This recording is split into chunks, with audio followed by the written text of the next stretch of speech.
It was Christmas Day, and the roast was already half-carved by the time they called my name. I was sitting at the far end of the table, the same seat I used to give to my father when I was young. The one nearest the window, where the cold seeps in through the glass. They were already laughing, forks raised, red wine halfway gone. I hadn't even been served. The mashed potatoes were cold by then, the ham was dry, and still, I waited. It wasn't about the food. It was what it meant, that they forgot, that they didn't see me. That I was, somehow, an afterthought in a home I once built with my bare hands and my sleepless nights. I looked down the length of the table, pine garland twisted with lights. The baby in a high chair smearing cranberry across his cheek, my daughter-in-law fussing with her hair, my son reaching for another helping. I had brought gifts for all of them, carefully wrapped in gold foil with sprigs of cedar tucked under each ribbon. No one had opened them yet. That was the moment I knew they'd let me go. I'm Margaret Fielding, I'm 71 years old, and that was Christmas. I understood I didn't live in their hearts anymore. Subscribe, and tell me in the comments where you're watching from. Thanks. I don't remember walking out. I remember standing. I remember placing my fork down as gently as I could, as if making too much noise would break something that had already shattered. The gifts I'd spent weeks thinking about, a monogrammed leather wallet for my son, a silk scarf for my daughter-in-law, whereupon mittens for the grandchildren. I left them in a neat stack on the hallway table, the scent of my homemade sugar cookies still lingered in the air. No one called after me. No one asked if I was okay. I stepped into the snow without my coat. The wind was sharp on my skin, but I didn't care. Something colder had touched me already. One had taken 3 buses that day. Bundled in a red wool coat I bought in 1998, the year my husband died. I remember because I wore it to his funeral. It still smelled of mothballs and winter perfume. I'd arrived at their house just before noon, holding a tin of cookies and a soft hope that maybe this year they'd look at me the way they used to, with warmth, not pity. Instead, I sat through hours of noise and motion, unnoticed. I asked about their lives, the children's school plays, the new garden shed, the big job promotion. They answered in fragments. Distracted, I was told not to lift anything, not to touch the wine, not to tire myself. As if I were something fragile, or worse, in the way. Even the Christmas music, which I had always loved, felt different, too loud, too young, too full of memories I couldn't reach anymore. It wasn't always this way. There was a time, not long ago, though it feels like a lifetime, when Christmas meant flour on my cheeks, lights strung with aching fingers, and stockings. I stayed up past midnight to finish sewing. My husband, Richard, would carry in the tree and let the children decorate the bottom branches. I made hot cider, read stories, and filled every corner of the house with something soft and joyful. Now I was being served last, and not because they were careless, but because they no longer knew what I had once been to them. I sat at that table, watching my son pass the gravy to his wife. Watching them all move around me like I was a coat, hung on the back of a door, familiar, always there, never quite needed. So I left. I walked to the end of their street and stood in front of a lit reindeer display in a neighbor's yard, the lights flickering like they were winking at me. The snow had started falling again, slowly, beautifully, as if trying to apologize for the way the day had unfolded. And in that quiet, I remembered something my mother once told me when I was very young. If they don't see you, child, leave before you disappear completely. That was the first time I believed she might have been right. I stood there for a long time, long enough for my fingers to go numb and for a neighbor to open their window to look out. I thought maybe someone from the house would notice I was gone, that they'd come rushing after me in slippers, calling my name, saying they forgot the gravy, or the cranberry sauce, or the gift I hadn't yet unwrapped. No one came, so I walked To the bus stop, the same one I'd used on the way there, and sat alone on the bench, watching the flakes gather on my lap. There was a single red mitten lying in the snow near the curb, child-sized, abandoned. I don't know how long I sat like that, but I do remember thinking, this is what it feels like to be done. To be on the edge of a family you created, watching the door close from the outside. That night, I went home to my apartment, small, clean, quiet. The Christmas tree I'd decorated alone flickered in the corner, its lights blinking as if unsure whether to stay on. I took off my shoes, I made a cup of tea, and for the first time, I didn't cry. I just sat, and I listened to the silence, because sometimes silence is not loneliness. Sometimes it's the beginning. I wasn't always invisible. There were years, long, messy. Beautiful years when I was everything, the woman who knew where every lost sock was, the voice that could soothe fevers at 3 a.m, the arms that carried too many grocery bags and still had room for a child on the hip. I think back to those days sometimes, not with longing, but with a quiet reverence, as if I'm visiting a place that once belonged to me. I had 2 children. Daniel came first, a winter baby. Born on a night the pipes froze and the snow swallowed our front porch steps. He was small, quiet, always watching. Claire followed 3 years later, loud from the start, all lungs and curls and mischief. Richard and I didn't have much, but we made do. Our home was modest, 2 bedrooms, a cracked linoleum floor. A hand-me-down couch that never sat quite right, but it was ours, and it was full of life. Back then, I made every birthday cake from scratch. I stayed up past midnight sewing Halloween costumes out of old curtains and flannel pajamas. I packed their lunches with handwritten notes, even when they were old enough to roll their eyes. I knew the names of all their teachers, the dates of every recital, every orthodontist appointment, every immunization. I didn't miss things. I couldn't afford to. When Richard passed, a quiet heart attack at the wheel on a Tuesday morning, everything changed. I was 53, 1 year from early retirement, 3 months behind on the mortgage, and suddenly everything was on my shoulders. Daniel had just finished college. Claire had dropped out the year before and was living with a boyfriend I had only met once. Neither of them came home right away. I didn't ask them to. Maybe I should have, but asking had never been my way. I was the fixer, the planner, the one who made things easier, even in grief. I made casseroles for the neighbors and thank you notes for the church choir. I found comfort in order. I think I believed that if I just held everything together on the outside, the inside would eventually follow. It didn't in the years after Richard died. The house grew quieter, holidays got simpler, Daniel got married. Claire moved out west and came back with a little boy who looked just like her, but never called me grandma. I adapted. That's what women of my generation do. We adapt, we make room for others. We forgive slights before they fully land, but the giving never stopped. I dipped into my retirement fund to help with Daniel's down payment. I co-signed Claire's second car loan.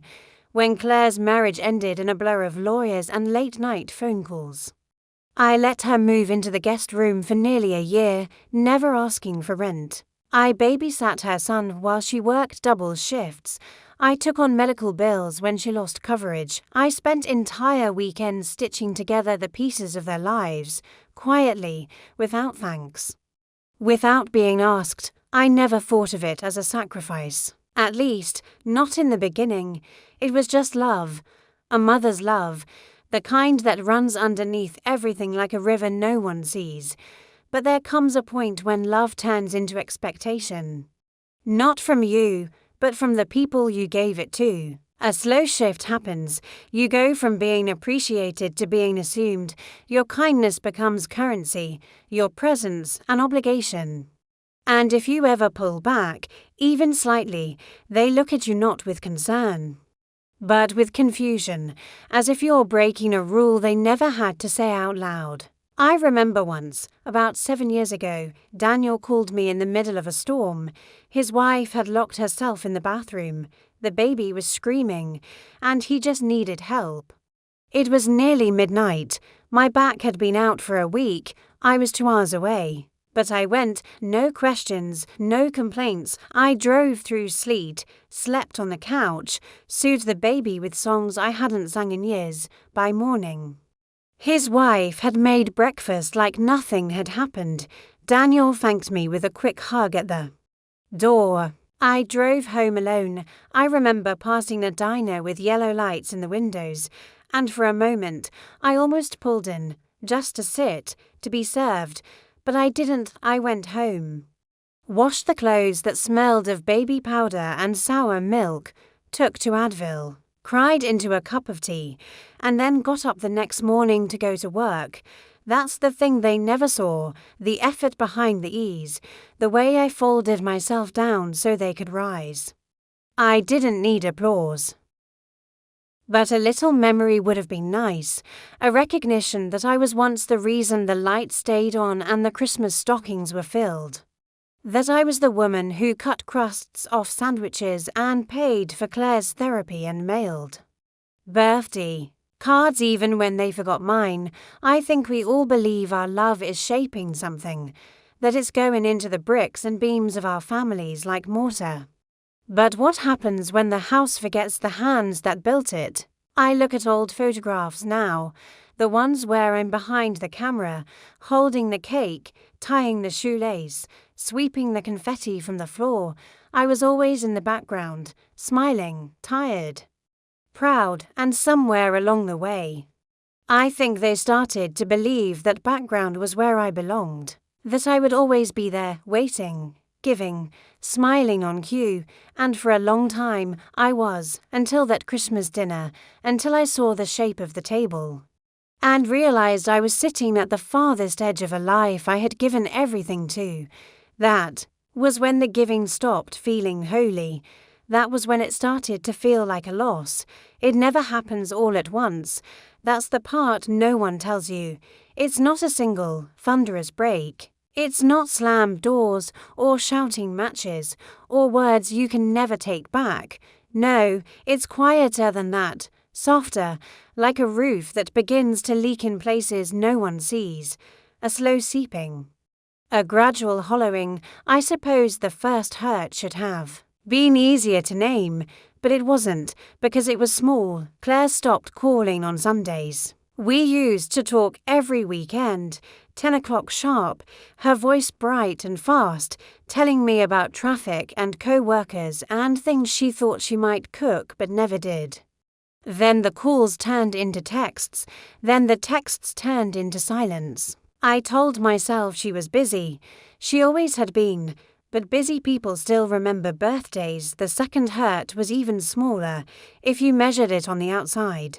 A photograph posted to social media, Claire, her son, and Daniel's family at the apple orchard. It was awesome, golden leaves, matching scarves, pumpkin smiles. I wasn't in it. I hadn't even been invited. I found out from a friend who'd seen the photo and asked if I'd have fun. I told her I couldn't make it. That was a lie. They never asked me to come. The third was the Christmas before this last one. I had baked the same gingerbread cookies I always did, hand-cut, iced one by one with red and green sugar crystals pressed into the dough before it hardened.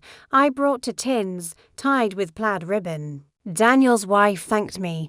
Then later I saw her tossing them into a different container, an airtight plastic tub from the store, and putting mine under the sink.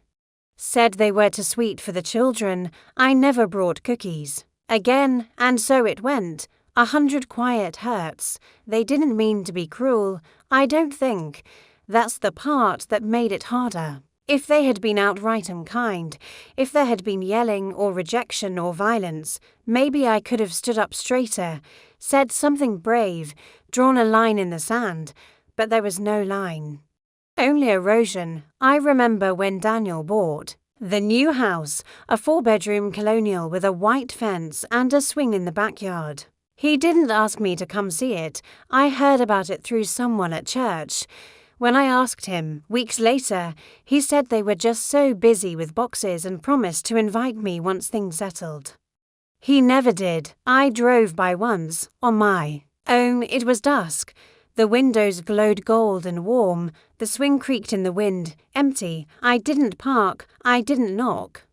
I just sat there in my car until a porch light flicked on and someone, probably his wife, stepped out and looked in my direction. I drove away before she could recognize me. I began to feel like a shadow, a memory tucked in the corner of their lives. They spoke to me like someone they used to know, polite, vague, occasional, as if I were a favorite teacher from school they'd once loved but no longer had time for. Their tone changed. They spoke in clipped updates. Kids are fine. Work is busy. We'll see. We'll see. Those two words became the wall between us. We'll see about dinner next week. We'll see if the kids are up for a visit. We'll see if Claire has time to call. It was always maybe, always someday. Never now, and I adjusted. I stopped asking, stopped suggesting, stopped holding dates open on my calendar in case they changed their minds. I filled my weekends with silence and simple things, grocery runs, library books, the Sunday crossword. I started cooking for one again, and then not cooking at all. A cup of soup here, toast and jam there. I didn't set the table anymore. One night, a few years ago, I fell in the garden. It wasn't serious. I tripped over the hose while pulling weeds at dusk. My left knee caught the brick edge of the flower bed. I sat there for a moment, dazed by the pain, watching the sky turn that deep lavender it gets right before night. No one was home to hear me. I didn't call anyone. I bandaged the scrape, made myself tea, and went to bed early. It was only the next morning I realized how badly it had bruised, but I told no one. That, I think, was the beginning of the quiet shift inside me, the realization that I was alone not because I had to be, but because they had made it easy for me to disappear, and I had let them. There's a certain kind of ache that comes from being unnecessary. It's not like grief. Grief is sharp, defining. This is different. This is like trying to recall a dream after waking. You remember the feeling, the warmth, the closeness, but the shapes slip away. They stop hugging you the same. Their eyes look past you. They forget which tea you like, what your favorite flower is, whether you're still allergic to shellfish. They start treating you like a guest in your own story, and you start believing them. I know people say family is forever. That blood is thicker than time, but I have learned otherwise. I have learned that love, without presence, without memory, without care, becomes something else. It becomes performance, obligation, a kind of polite choreography, and once that begins, the love you remember becomes a version only you can see, like watching a home movie no one else wants to rewatch. And I watched all of it in silence, the missed birthdays, the gift cards in place of phone calls, the photos I was left out of, the traditions that moved on without me. 100 quiet hurts. None loud enough to cry over, but together they silenced me and made me wonder if I had ever really been known at all. It happened one Tuesday in September, the kind of day you forget the moment it ends. Soft with pale light and the smell of dry leaves blowing down the sidewalk. I had just returned from the pharmacy, a paper bag in one hand, my keys in the other, when I found the envelope wedged into my doorframe. No return address, just my name, scrawled in Daniel's handwriting. Inside, a single sheet of paper, folded. Once cold words, printed in a formal font I'd seen before on other notices, electricity bills, clinic appointments, lease renewals, except this one was from a lawyer. Daniel and Claire, together, I would later learn, had arranged to transfer financial control of my medical decisions and estate into a family trust for my own protection. The document read as if I were a fragile porcelain figure. Incapable of holding a spoon, let alone managing my own affairs, it spoke of early signs of confusion, episodes of forgetfulness, and concerns expressed by close family members. I stood in the hallway staring at the words for what felt like hours. My palms went cold, my ears rang. I reread the sentence about how this would relieve the burden of responsibility from my shoulders and ensure smooth transitions in the coming years. Smooth transitions. As if I were already fading, as if I had agreed. I hadn't. No one had asked me, not once, not Claire, not Daniel, not a single word, not a question, not a conversation. They had gone behind my back, consulted attorneys, filed papers, signed their names, and then delivered it like a favor, like a gift wrapped in legal jargon and false concern. I sat down at the kitchen table, the bag from the pharmacy still unopened. My tea from that morning long gone cold. My name was in bold at the top of the page, Margaret Fielding, a name I had carried with strength through 71 years of life. A name that had raised children, buried a husband, paid every bill, mended every tear. They'd taken it from me with a pen. That was the line. It wasn't about money. It never was. I had lived modestly, saved quietly, never spent beyond my means. My estate wasn't grand. Just the apartment I'd lived in for 17 years. A modest life insurance policy, and the retirement funds I'd kept untouched since Richard passed. What mattered wasn't the contents, it was the control, the choice. And they had taken it from me like I wasn't in the room when I called. Daniel, he answered on the third ring, distracted, casual. I asked him plainly, why now, why without me? His response was so clean, so polished, it didn't even feel like his voice. He said it was just a precaution, that he'd read about elder fraud, that it was better to have everything in order. He told me not to worry, that nothing would really change, but it already has. He was calm, like he had practiced. I asked him who had suggested this. Claire, a friend, a lawyer chasing billable hours. He avoided the question. Said he had to get back to work. The call lasted under 5 minutes. I remember looking at the red digits on the microwave when I hung up. 3:27 p.m., a Tuesday. That was the moment I realized he had chosen convenience over conversation. He hadn't protected me. He had erased me. That night, I pulled out the old metal file box I kept under my bed. It held the documents no one else ever looked at. My will, my medical proxy, a handwritten letter Richard had left for me after his diagnosis. In it, he had written, "You are the strongest person I know. They will try to take pieces of you. One day, out of fear or control. Don't let them." I had never really understood those words until now. I sat with the documents spread around me on the floor. The silence pressing heavy against the windows. I read everything. I checked the dates. I checked names. And then, slowly, I began to gather the parts of myself they had tried to scatter. The next day, I called the lawyer whose name was printed at the bottom of the letter.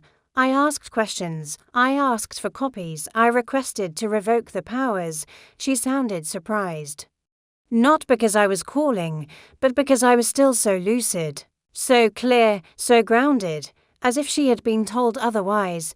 It took 3 weeks of back and forth letters, signed affidavits, proof of mental competency, and to appointments with a doctor I had never met before. I passed every test, easily. The doctor even told me, in quiet tones, that I was sharper than most of her younger patients, but it didn't undo the sting. It didn't undo the betrayal of being treated like a burden, like a risk, like something they needed to manage.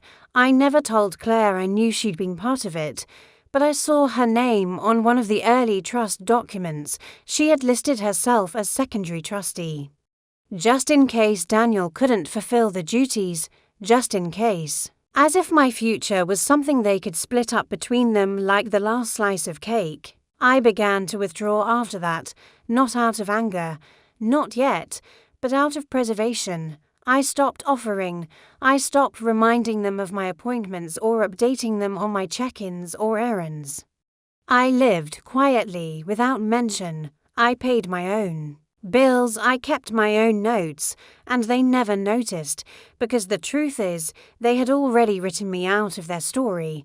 That legal notice wasn't just a document, it was a mirror. It showed me how they saw me, not as their mother, not as a woman with history and thoughts and a spine made of steel, but as a problem waiting to happen, a weight to be carried.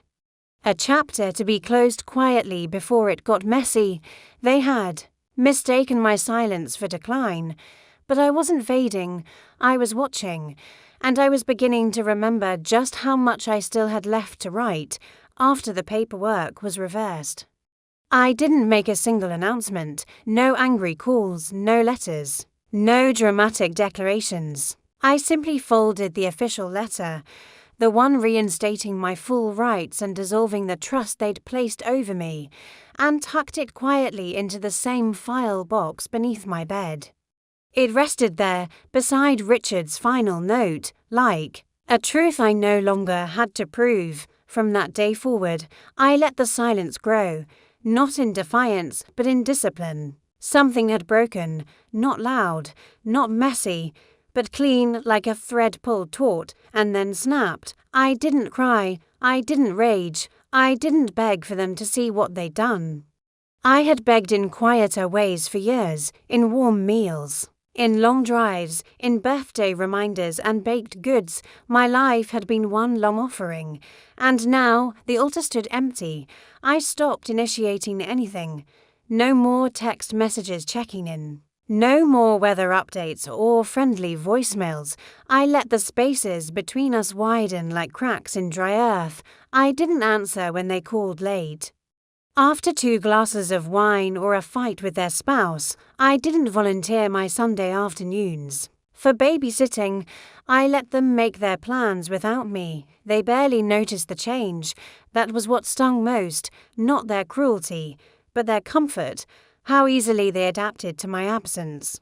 Like a coat hung up in spring and forgotten until winter's bite returns. It made me wonder if they'd ever truly needed me, or just the convenience I provided. I began keeping a journal, not for them, but for myself. I had never been someone who documented emotions. But there was something grounding about writing down the dates, the decisions, the things I was no longer willing to do. I called it my book of no. No, I will not drive an hour in the dark to sit in your kitchen and listen to your complaints while you forget to ask how I'm doing. No. I will not pay for another dentist appointment or vet bill under the illusion that I'm being helpful. No, I will not swallow another vague insult about how old-fashioned or out of touch I am. No. I will not accept being spoken to like a fragile glass that must be protected from itself. And more than anything, no, I will not wait for a seat at your table, wait for an invitation that never arrives, wait to feel like I still matter in the world I once carried on my back. The quiet became a kind of armor. I found new rhythms. I walked in the mornings, slow but steady, with a scarf knotted under my chin and gloves that Richard had once picked out for me, soft brown leather, still warm with memory. I returned home and brewed tea, not for anyone else, but for the simple pleasure of pouring it. I read novels I'd meant to finish years ago. I visited the museum on free days and stood for long minutes in front of oil paintings, trying to imagine the lives of the women inside the frames. I let silence stretch into something sacred. The phone would ring. Sometimes it was Claire, sometimes Daniel. The calls come less often now. They were brief, polite, testing the water. How are you? Mom, I'd answer softly. Fine, busy, just resting. They didn't ask questions. I didn't offer details. And then one day, late October, I did something I hadn't done in over a decade. I called a lawyer of my own. Her name was Antonia. Sharp eyes, clean voice. She reminded me of a younger version of myself, practical, kind, but unwilling. To be talked over, I sat in her office, wrapped in my old trench coat, and I told her what I wanted, not out of spite, not out of vengeance, just clarity.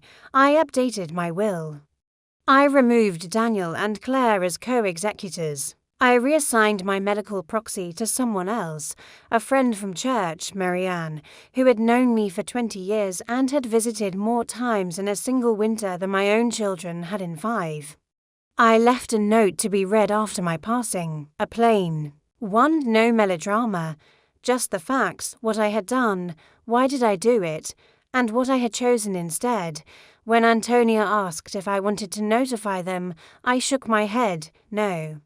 Let the silence hold it until it's ready to be heard. There was something deeply steadying about taking control, not to punish, but to reclaim, to put things back into my hands, where they had always belonged, despite what they had tried to convince me. After that, I stopped answering the phone altogether, not forever, just long enough. Long enough for the static between us to grow noticeable. Long enough for them to feel the quiet and ask themselves what had changed. It wasn't easy. Silence never is. People think retreat is passive, but it takes strength.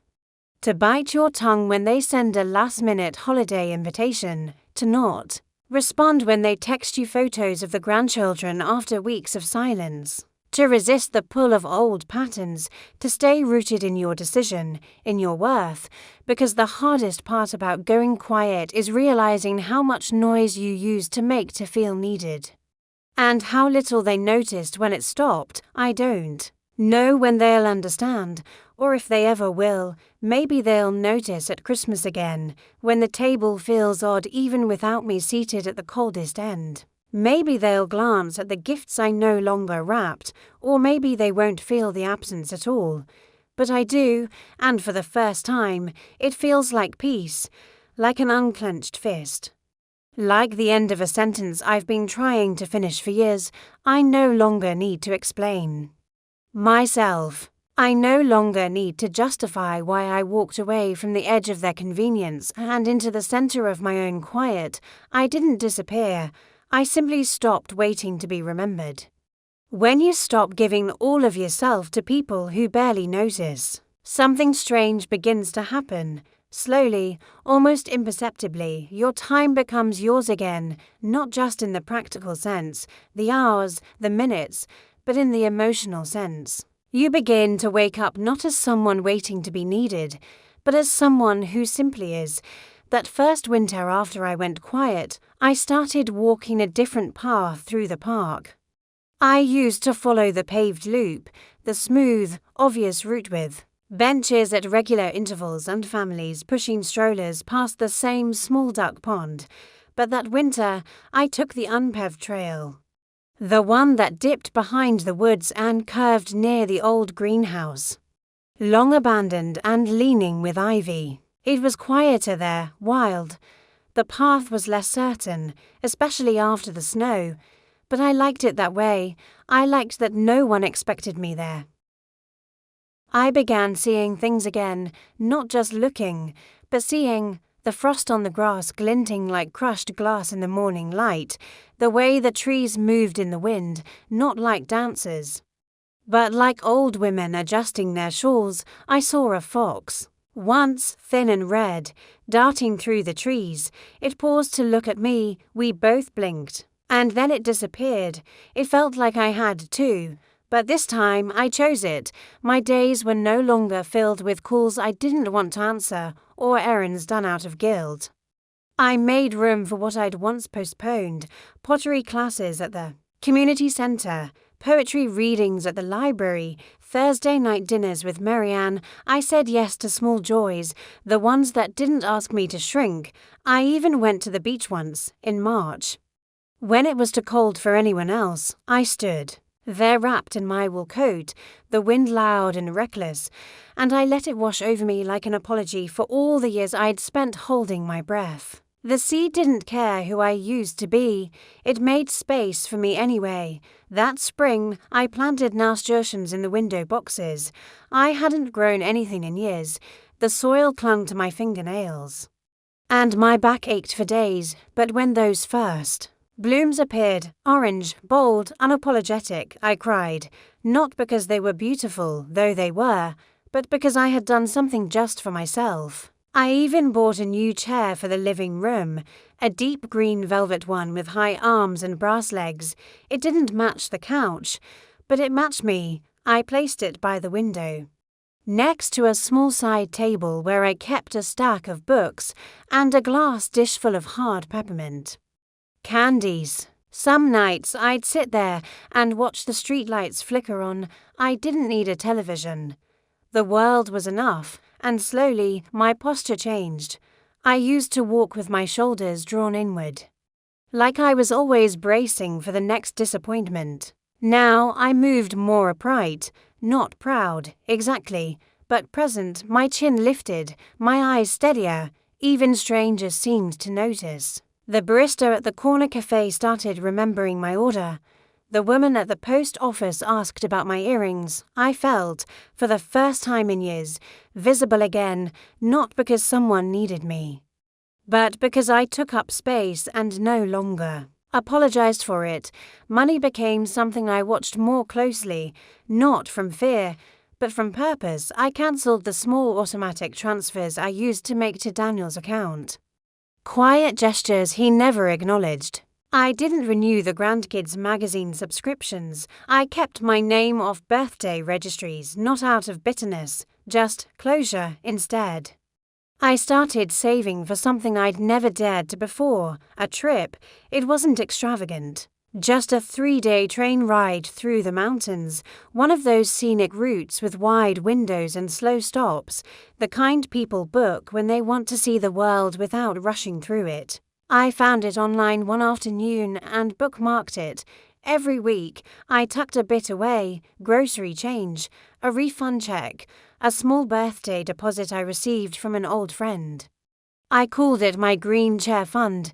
Every time I sat in that velvet chair, I remembered what I was building toward, not an escape, but a new chapter. I didn't tell the children, not out of secrecy, just simplicity. I no longer needed their permission to live a life that was mine. Marian helped me pick out a travel bag, something light, with wheels that actually turned. She smiled when she handed it to me. "It suits you," she said, "like a woman going somewhere." And I was, not just to the mountains, but to somewhere inside myself I hadn't visited in decades. A place before motherhood, before marriage. A place where I was still curious, still open, still enough on my own. The trip was scheduled for early October, just as the leaves would be turning. I circled the date in blue ink on the kitchen calendar, not the digital one, but the paper one that hung by the stove. I smiled every time I passed it. They didn't know. Daniel, Claire. Not one call in those months included a real question about me. They asked about the rent, the weather, and Marianne, but never what I wanted, never what I was building. That, too, became a kind of clarity. Because I was no longer waiting to be discovered, I was already unfolding. And when the train finally pulled out of the station, slow, gentle, like the beginning of a lullaby, I sat by the window and watched the world stretch open, trees bent with age, rivers curving like old sentences, towns passing by in blinks. And I thought, this is what it means to move differently, to no longer circle the same tired patterns, to let go without ceremony, to write yourself into a story that has nothing to do with who remembers you, and everything to do with who you remember yourself to be. It took time for them to notice. That's how you know it was never about love, at least not the kind that watches closely, not the kind that listens for silence. For the first month or two, my absence from their lives passed like a cloud over a sunny afternoon, noticed only if you looked up. They carried on with their routines, from what I could tell. I received fewer and fewer calls, and when one did come through, it was always the same shape, short, obligatory, and padded with distractions. Claire asked vaguely if I'd been around. Daniel wondered if I was keeping warm. Surface-level concern, But no one asked where I had been or who I'd become in the quiet. But absence, like fog, thickens over time. It was small things at first. Claire left a voicemail in November asking if I'd be bringing the stuffing. This year for Thanksgiving, I hadn't been invited. That call came 2 days before the holiday. I let it go to voicemail and never returned it. 2 weeks later, Daniel texted me a photo of the Christmas lights on their porch, followed by a single sentence, "Didn't feel the same without your cookies." He added a winking emoji.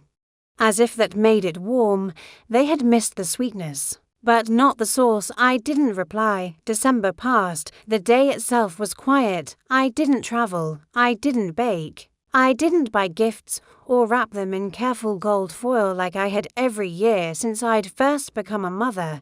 Instead, I made a cup of cinnamon tea, turned on the radio to a classical station, and sat by the window as the day turned to dusk. No one knocked, and for the first time in decades, I didn't wait for them to. But I imagined it, their table, set the same way as always, the red plates, the too bright centerpiece. The hum of a television left on in the next room. I imagined Claire rushing around, hair up, cheeks flushed, Daniel carving the ham with the same knife I gave him when he moved into his first apartment. The grandchildren are playing in the corner, shouting over each other, and somewhere in that chaos someone would ask, "Where's Mom?" Not in anger, not even in concern, just confusion, like noticing a painting had been taken down after hanging on the wall your entire life. Marianne told me later that Claire had shown up to church. Alone that Christmas Eve, she'd asked a few people if they'd seen me, casually, as if we'd just missed each other in the pews. Someone mentioned I'd been at the community centre caroling earlier that week. Claire blinked, said oh, and changed the subject, I think, in that moment. She realized something had shifted for good when someone stops circling your world. And stars orbiting their own, you feel the gravity change. The pull becomes lighter, weaker, and if you're not holding on with intention, the distance becomes permanent. By January, I noticed more. Daniel left a second message, this one longer, slower. He sounded tired. He said the kids had been asking about me, that his youngest, the quiet one, had brought me up during dinner. Is Grandma coming soon? He didn't know what to say. He stammered through it in the voicemail, laughing a little too much, then trailing off. It wasn't really a question, but an offering, a hand held out, unsure if it would be met. I didn't answer that call either. I'm not cruel. I'm not punishing them. I'm just watching. Watching how they reach only when something is missing. The dish no one knows how to make, the stories no one else can tell, the calm that settles a room the way only a mother's presence can. I had been their soft landing for so long, they forgot that I could walk away. In February, I received a card in the mail, no return address. Inside was a folded sheet of white paper with a few scribbled lines, Claire's handwriting. Mom, I've been thinking about you. I'm sorry I've been distant. Life got full to full, maybe. I'd like to see you when you're ready. No date, no pressure, just ink and effort. Still, I didn't write back. It wasn't that I didn't miss them. I did. I missed the version of them that looked at me with curiosity, not convenience. I missed the nights we used to sit on the porch in silence, watching fireflies with shared thoughts. I missed the little hands reaching for mine, not because they were told to, but because they wanted to, but they had to feel it. Not just my absence, but their own weight in the space where I had once stood so completely. The things I had carried quietly and without ceremony were now theirs to lift. By spring, Daniel called again. This time, he didn't leave a message, but I saw the number. It came in the evening, just after dinner. I imagined him in his car, parked outside his house, staring at the steering wheel, wondering what to say. I had wondered about those things for years.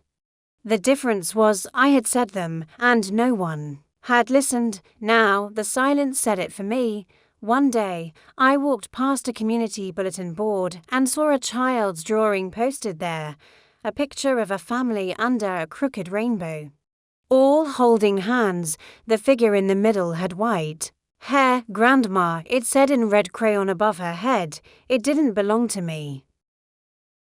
But I stopped and stared at it for a long time.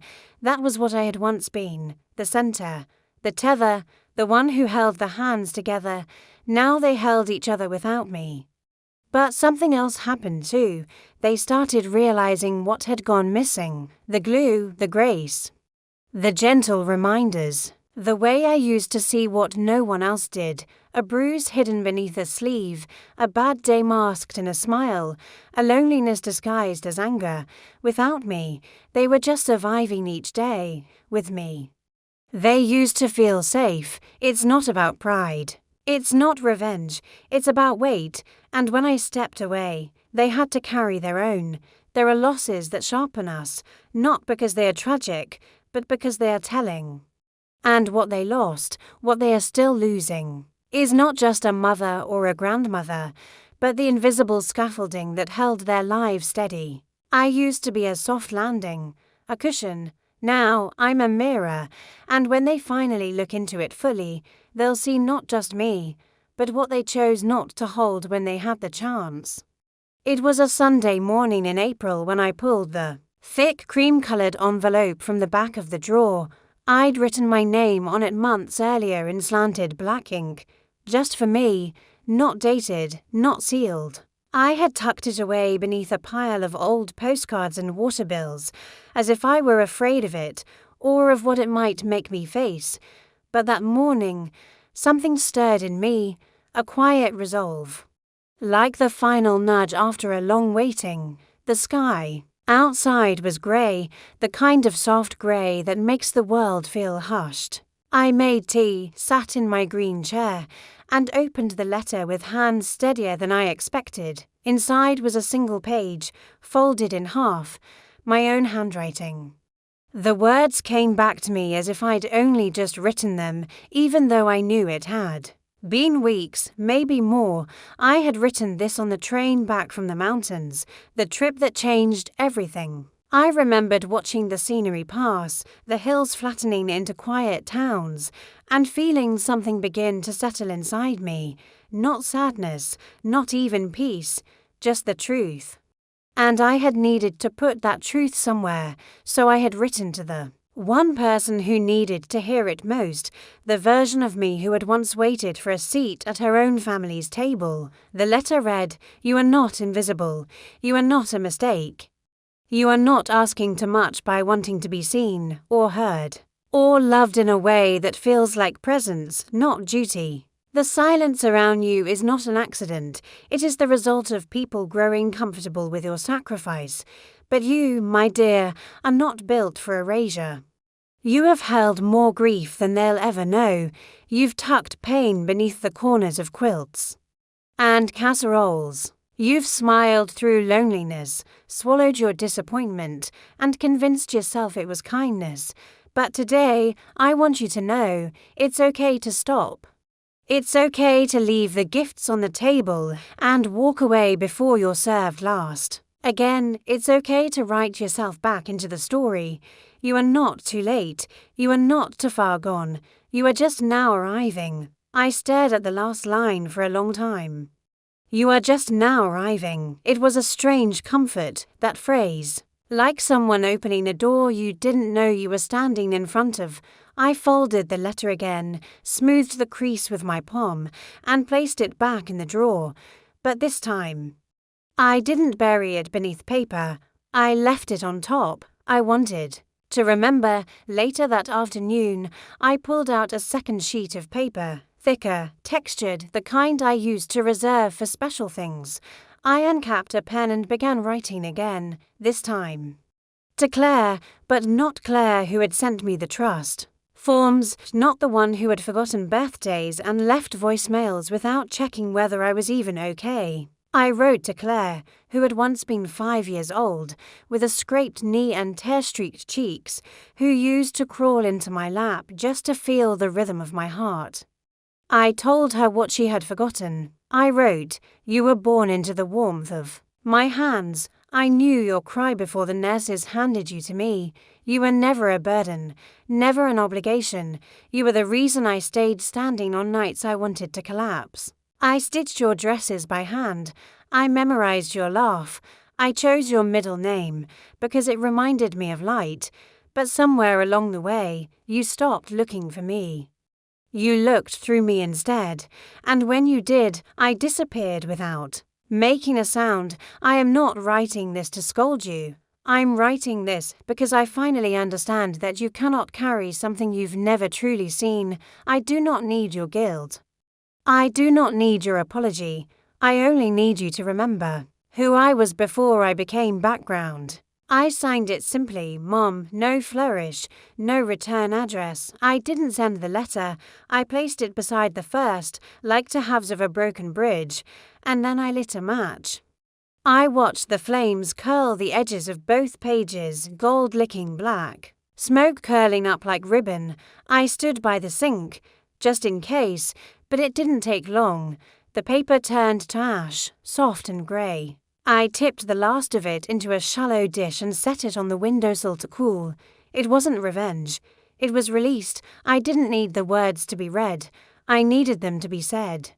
There was no miracle that followed, no sudden knock at the door, no child weeping on the porch with open arms. Life went on, quiet and deliberate. But I did feel something new in my chest, not joy, not even hope, but space, a clearing where the clutter used to be. I could breathe there. Marianne noticed it first.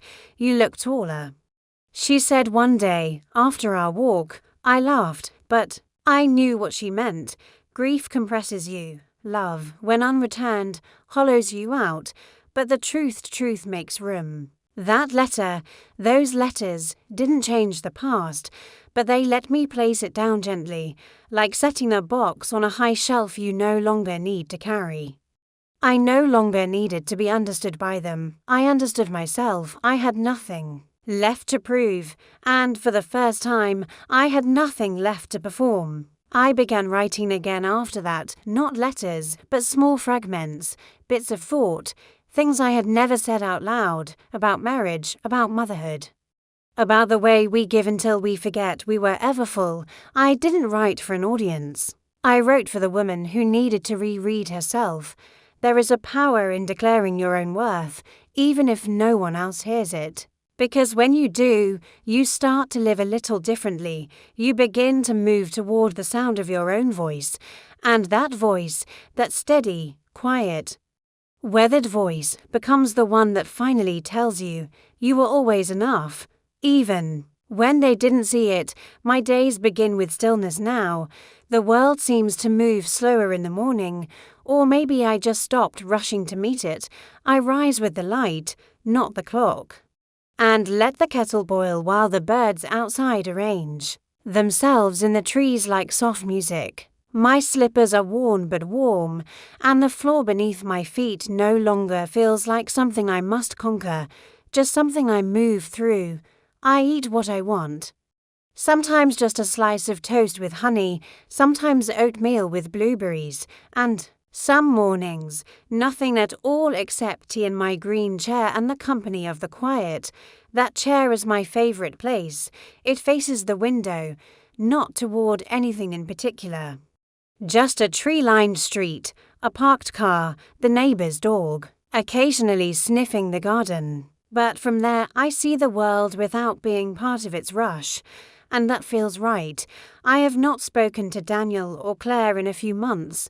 There have been texts, a birthday message, a photo of a school project with grandma scrawled in crayon. Claire sent a card at Easter, the kind with printed lilies, and a short note that read, "Thinking of you." I placed it in the bowl with the others, not on the mantel. But not in the trash either. I'm not angry. I'm simply living elsewhere now. Emotionally, spiritually, quietly, they still orbit my thoughts. Of course, a mother never stops keeping small corners of her heart open. But those corners are tidy now, no longer desperate for visitors. I've started keeping a garden. Again. Just the back patio, a few pots of rosemary and basil, marigolds along the railing. In the spring I planted lavender, and every afternoon when I water them, I rub my fingers along the stems just to carry the scent back inside. It lingers on my skin through dinner. I like that on Saturdays. I go to the market down by the canal. I don't buy much, sometimes just eggs or a jar of jam. But I like watching the vendors unpack crates of tomatoes, the way people call out to each other by name. There's something sacred about being known in small, ordinary ways. No one there asks me for anything but a smile and a few coins. Marianne and I have lunch together once a week. We never talk about our children. That's a quiet agreement we made without words. Instead, we talk about the books we're reading, the meals we've cooked. Memories that sneak up when the sun is just right. She's good company. So am I. I've come to understand that solitude is not the same as loneliness. There is a richness in being alone with yourself, especially when you've spent a lifetime being stretched to fit others' needs. In this space, I am no one's afterthought. No one's emergency contact. I am just Margaret. A woman in her 70s with a green chair and a shelf of well-loved novels. Some days I write letters I never send, to Richard, to the girl I used to be, to the daughter I wish Claire would one day become. I tuck them into a leather-bound journal. Next to a sprig of dried lavender. I don't need responses. The act of writing is the reply. I've also taken to walking in the evenings. Nothing far. Just around the block as the sun settles low and golden over the rooftops. I pass the same neighbors each time. The young couple with the wind chimes, the elderly man who nods but never speaks, the children who draw chalk flowers on the sidewalk. They know me now, they wave. Sometimes that's all you need. I used to believe that legacy was about being remembered, about having your name passed down, your recipes handwritten, your photo placed on a shelf, but I think legacy might be something quieter. It's in the way you loved without applause, the way you folded blankets, packed lunches, forgave without witness. I will not be in history books, but I have lived a life, a real one, full of giving and hurting and choosing to remain soft anyway. One afternoon last week, I found a letter in my mailbox. It was from Daniel. He had written in pen, not printed, a full page, front and back. He said he'd noticed I hadn't returned his calls, that Claire had to, that the kids had started asking not just where I was, but why I wasn't there. He said he didn't have answers, that he realized now how much space I had filled, quietly, that he was sorry for making me feel invisible. He didn't ask me to forgive him.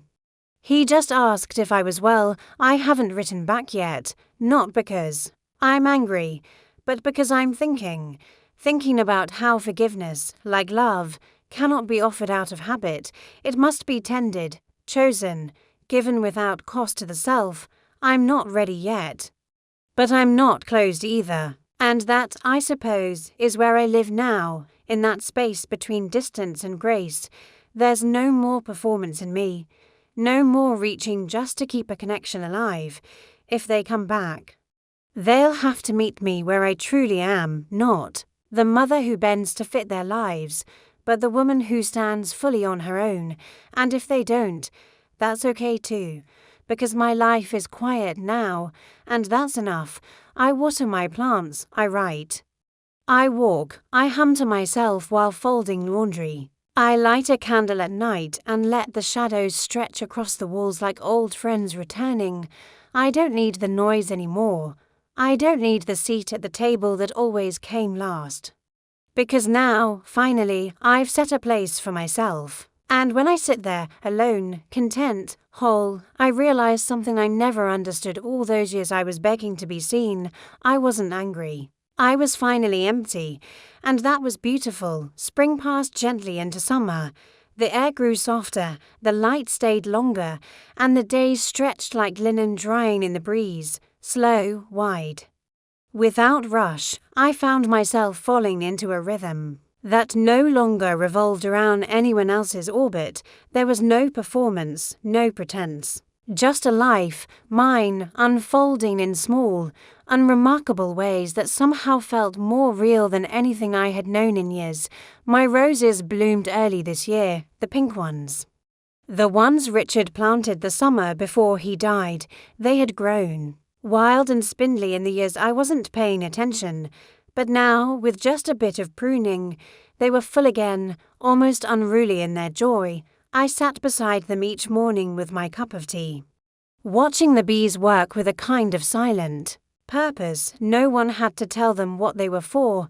They just knew, and I envied that. One afternoon, I baked a pie, not for anyone's birthday, not for a dinner I was invited to, just because I had apples on the counter and flour in the cupboard.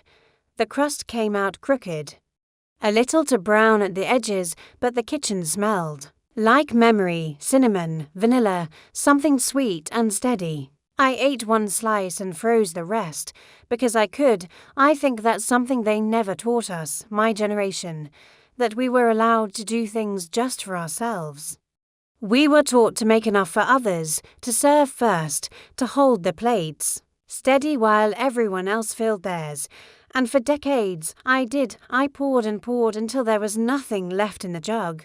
Now, the pouring has stopped, and I'm learning to sip. Daniel hasn't called in weeks. Claire sent a short message on Mother's Day. No phone call, just a digital bouquet and the words, "Hope you're doing well." I didn't respond, not out of spite, not out of wounded pride. Just a simple, quiet understanding that I no longer needed to chase after the scraps of affection. If they wanted to find me, they knew where I was, and if they didn't, I would not stand in the doorway hoping. One evening in June, I invited Marianne for dinner. We sat on the back patio under a string of soft yellow lights I'd hung myself. There was no occasion, no holiday, just two women, growing older, eating cold pasta salad and sipping wine from mismatched glasses. We didn't talk about the past. We didn't talk about children. We talked about books and travel, and how the moon looked too large to be real. When she left, she hugged me tightly and said, "You've built something here. You really have." I looked around, the lights, the herbs in their pots, the chair with its soft cushion, the peace. And I realized she was right. It wasn't loud, it wasn't extravagant, but it was mine. In July, I bought a new dress, linen, soft blue, with buttons down the front. I wore it to the Sunday market and caught my reflection in a shop window. For a moment, I didn't recognize myself. Not because I looked older, but because I looked free. There was no tightness in my shoulders, no rush in my step. Just a woman in her 70s with a bag of peaches, walking home slowly under a hot sun. Later that week, I hosted a small dinner for 3 women I'd met at the library's writing group. All of them were older. All of them had stories that echoed mine, stories of being looked through, talked over, set aside. We laughed over lentil soup and crusty bread. Someone brought a peach tart. One of them, Eleanor, read a piece she'd written about growing up invisible in her own marriage. We passed tissues without shame. That night, after the dishes were done and the chairs pushed back, I sat alone for a while at the table, staring at the crumbs, the folded napkins, the glow of the last candle still flickering, and I thought, this is the table I've set now, not the one where I sat cold and forgotten at Christmas. Not the one where my name was last to be called, my gifts unopened. This one, with warm food and warm women and warm silences that didn't ask me to prove anything. This one, where I served myself first, and nothing was taken from me in return. Sometimes I wonder if Daniel and Claire think of me. If they ever sit with their children and feel something missing, not just a person, but a presence, a steadiness, a soft landing. Maybe they do, maybe they don't. But either way, I don't belong in their noise anymore. I belong here, where the wind moves through the curtains, where the tea stays hot because no one interrupts me. where I water my lavender each morning and feel a small kind of joy watching it bloom again. Even after neglect, they may never come back, or they might. If they do, I will greet them kindly, I will open the door, I will smile, but I won't bend, I won't erase the years I've spent rebuilding my soul. Because now I know love without reciprocity is a trick mirror. You keep looking in, trying to find your reflection, and all you see is someone else's needs. I stepped away from that mirror, and now, when I see myself, I see a woman who didn't vanish after all. I see the hands that raised a family, the spine that held after grief, the heart that waited, then stopped waiting. I see a table set for one and nothing missing, not bitter, not broken, just fill in the quietest of ways.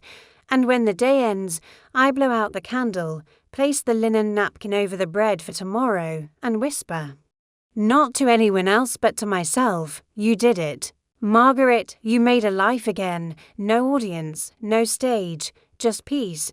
And sometimes, no, always, that is more than enough.